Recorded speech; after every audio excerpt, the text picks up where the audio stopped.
He was born in an obscure village, the child of a peasant woman. He grew up in another village where he worked in a carpenter shop until he was 30. Never wrote a book. Never held an office. Never went to college or owned a home. He never traveled more than 200 miles from the place where he was born. He did none of the things one usually associates with greatness.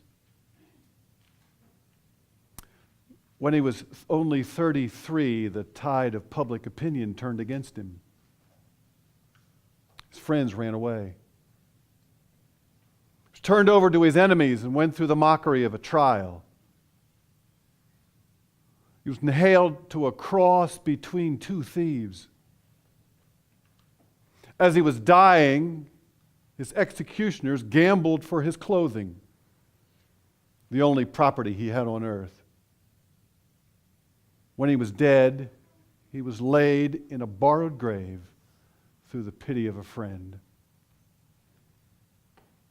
19 centuries have come and gone, and he is still the central figure of the human race. All the armies that ever marched, all the navies that have ever sailed, all the parliaments that have ever sat, all the kings that have ever reigned, put together,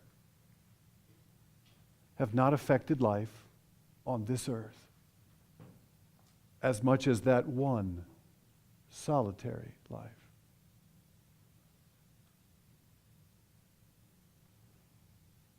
Folks, you and I, and 2.1 billion others of us like us, gather all across the world to worship Him. You talk about a legacy. You talk about a life worthwhile. You talk about the redefining of success. For Him, success is not how much you have. It's how much you have given away. He emptied Himself, took on the form of a servant, and died on a cross for you, for me, for the millionaire in the next subdivision, for the bum down the street.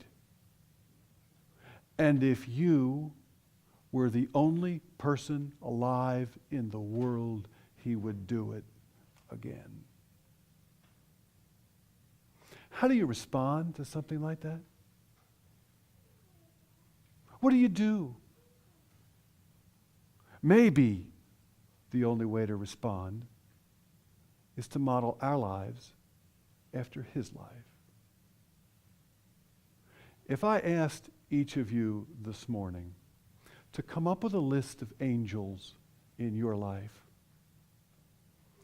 people who have shown you the face of God, could you name some? Think of some names this morning.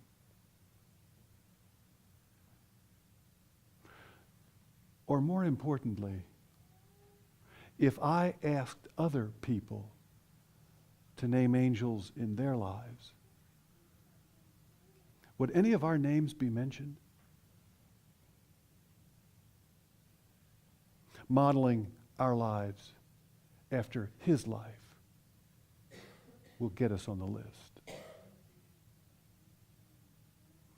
Because of one solitary life, Easter changes everything. Maybe that's the only way to respond, is to do the same. Is to spend our lives as angels for somebody else, getting on somebody else's angel list. Think about it this morning.